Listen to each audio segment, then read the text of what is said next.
A very good morning, dear students. In this video, I am going to continue with the topic, that is, we are discussing about D and F block elements. Till last video, we have seen about what are D block elements and what are the properties of D block elements. Now I am going to explain about F block elements. Okay, even these F block elements are placed in periodic table along with S block, P block and D block elements. Now we will discuss about this F block elements and what are the elements are considered to be F block. See, the elements having partially filled F subshell. Okay, whatever the elements having partially filled F subshell in the anti-penultimate shell, either in the atomic state or in the ionic state.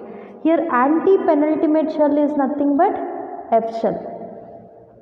Okay, so normal outermost shell is NS, N minus 1d orbital is penultimate shell, N minus 2 F orbital is known as anti-penultimate shell. Okay, whatever the elements which are containing partially filled F subshell, it is not completely filled, partially filled subshell or anti-penultimate shell, either in the atomic state or in the ionic state, then such type of elements are known as F block elements. The elements having partially filled F subshell in anti-penultimate shell, either in the atomic state or in the ionic state, are known as this F block elements. Okay, next, these F block elements are also known as inner transition elements. We know another name of D block elements, that is transition elements. Like D block elements, even F block elements are called as inner transition elements. And now we will see about the general outermost configuration of F block elements. So F block elements are having the outermost configuration as N minus 2 F 1 to 14. Okay, capacity of F orbital to fill totally 14 electrons. Either this anti-penultimate shell contains 1 electron or 2 electrons or 3 electrons, still 14 electrons. N minus 2, 1 F 1 to 14, N minus 1 D 0 to 1, that means either it contains 0 electrons or 1 electron in D orbital, and NS 2. Capacity of S orbital to fill only 2 electrons. So this is said to be the outermost configuration, general outermost configuration of all F block elements.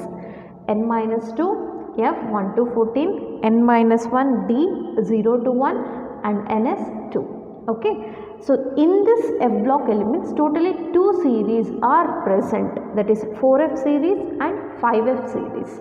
So if you observe these 2 series, they are containing electrons either in the 4F orbital or in the 5F orbital. So why we have taken here 4 and 5? Because F orbital starts with the energy level, that is 4. Okay, so that 4F series or 4F orbital contains electrons. F orbital starts with the 4th energy level.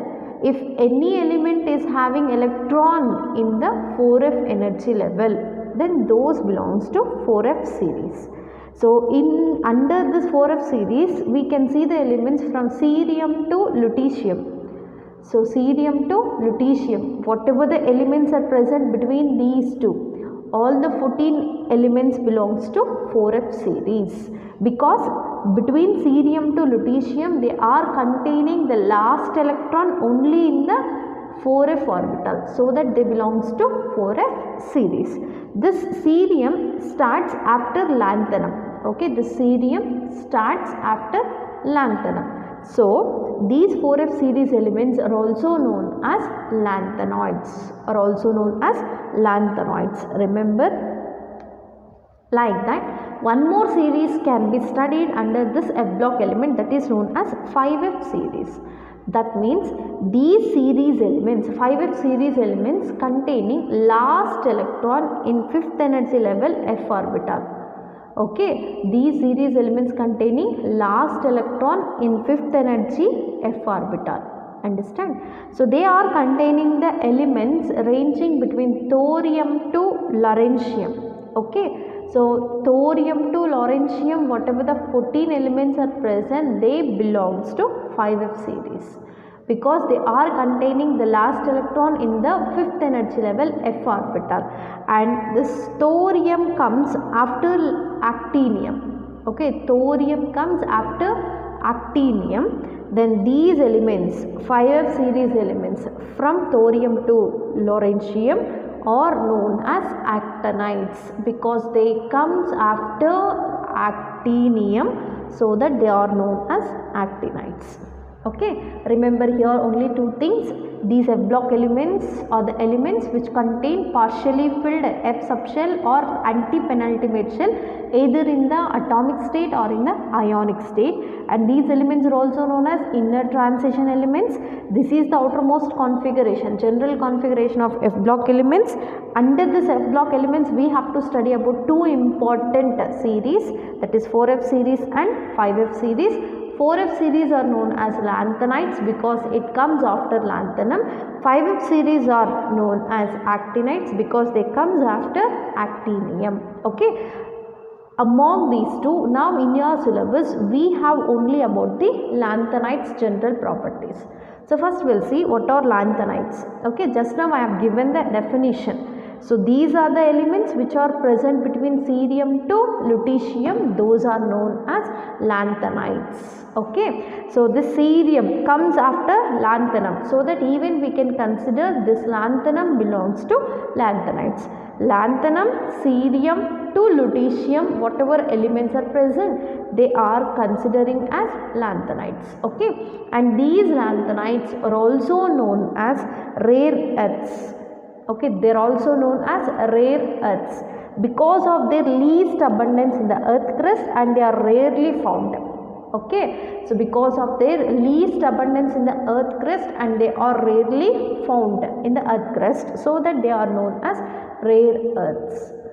Okay, and all these lanthanides from cerium to lutetium containing the similar properties because they are in the same energy level.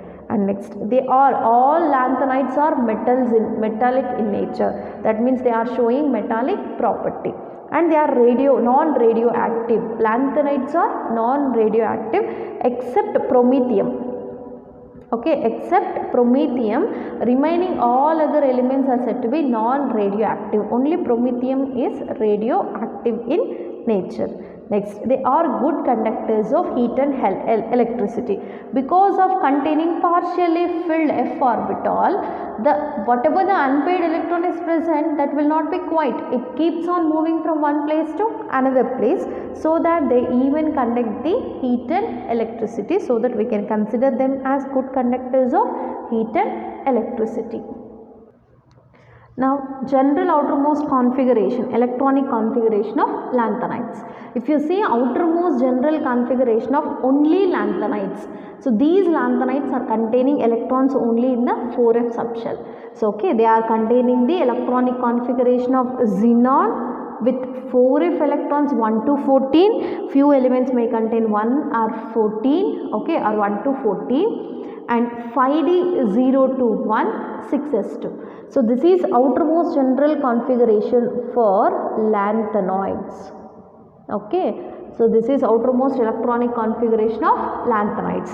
So xenon 4f 1 to 14, 5d 0 to 1, 6s2. So that is said to be the lanthanides outermost electronic general configuration. Okay, so here electrons are keep on moving from 4f energy level to 5d to 4f to attain the stability.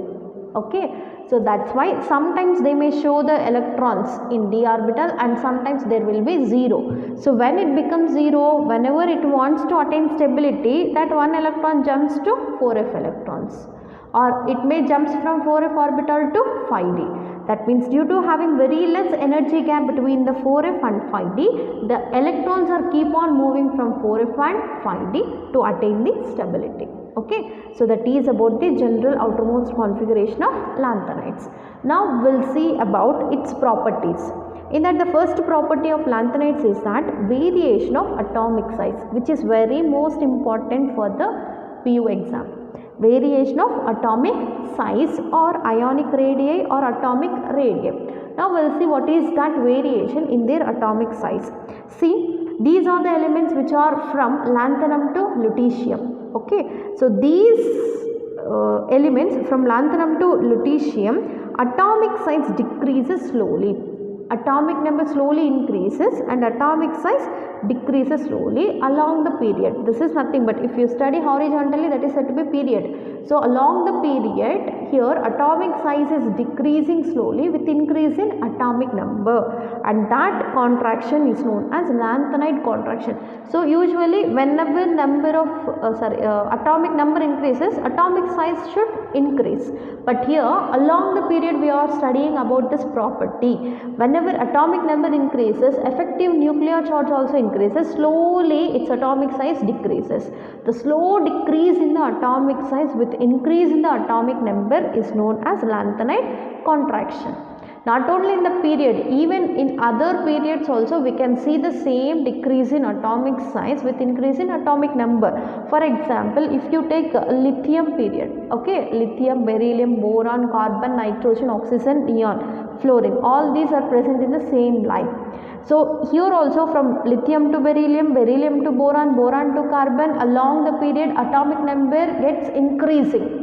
Okay, with increase in atomic number, here there is a large decrease in the atomic size. There is a large decrease in the atomic size by 80 picometers. Okay, from one atom to other atom, the decrease in the atomic size is said to be 80 picometers. Did you understand what I am telling? Listen carefully. So not only in the lanthanides, even in the other periods also, with increase in atomic number, size gets decreases. But decrease in that atomic size in another periods will be very large. See, from one atom to other atom, the decrease in atomic size is said to be 80 picometers in other periods. Whereas in the case of lanthanides, from lanthanum to another element, the decrease in atomic size is just only 15 picometers. That means a slow decrease in the atomic size we can observe, not a large decrease in the atomic size. So that slowly decrease in the atomic size with increase in atomic number is known as lanthanide contraction. So this definition is most important. Listen once again. I am here to explain about the definition of lanthanide contraction. The study or slow decrease in the atomic radii. The study or slow decrease in the atomic radii and ionic radii of lanthanides with increase in atomic number. The study or slow decrease in the atomic radii and ionic radii of lanthanides with increase in atomic number, is called lanthanide contraction. From one element to another element, what is happening? Atomic number is increasing, but there is slowly decreasing the atomic size with increase in atomic number. Then such type of lanthanide property is known as lanthanide contraction. Understand? Now we'll see in this period, lanthanum to cerium, cerium to next element to lutetium, all these elements belongs to lanthanides. See here, from lanthanum to cerium only I am considering. What is happening? Atomic number increased by 1 unit. Okay, lanthanum to cerium, atomic number increased by 1 unit. That is, effective nuclear charge also increased by unity. Whenever number of electrons increases, automatically protons in the nucleus also increases. Isn't it or not? Listen carefully. Whenever atomic number, what does atomic number indicates? That is nothing but total number of electrons. Once the number of electrons increases, to balance that negative charge, number of protons in the nucleus also increases. That means atomic number from one atom to another atom increased by 1 unit and effective nuclear charge also increased by 1 unit. Okay, but 4f electrons have very poor shielding effect. Due to having very poor shielding effect, the last electrons present in the atom is highly attracted towards the nucleus. Thereby there will be some shrinking in the electron cloud. So to understand in an easier way, I am explaining by drawing this orbitals. Just consider this as nucleus of lanthanide. It is containing 4f orbital, 5d orbital and 6s orbital. Okay. Now in lanthanides, electron enters into which orbital? 4f orbital. Okay. Whenever once the electron enters into 4f orbital, to balance that negative charge, number of protons also increased in the nucleus. Thereby effective nuclear charge also increases. Understand? Effective nuclear charge also increases. But if you observe shielding property of 4f electrons, that is very less. Okay, due to having very poor shielding effect of 4f electron, increased in the nuclear effective nuclear charge, highly attracting the electrons present in 6s. Here what happened? Effective nuclear charge is increased. Whenever number of protons or effective nuclear charge increases, they attracts the 6s electron, because shielding effect of 4f is very less. It cannot shield this electrons, so that it strongly attract the 6s electron. Whenever this nucleus attracts strongly 6s electron, they come closer, little closer to the nucleus. Then what happens? The distance between the nucleus and the 6s electrons decreases. Okay, thereby some shrinking will be taken place in the atomic size of lanthanides. Slowly its size gets decreases. Okay, this is due to effective nuclear charge of lanthanides and poor shielding effect of f electrons. That's it. Okay, so due to attracting the 6s electrons by the nucleus, shrinkage will take place by the electron cloud. Automatically the size gets decreases. With increase in atomic number, slow decrease in the atomic size by the lanthanides is known as lanthanide contraction. Very important definition. Okay, this is about today's class. Consequences, what are the effects of this lanthanide contraction, we'll see in the next class. Thank you.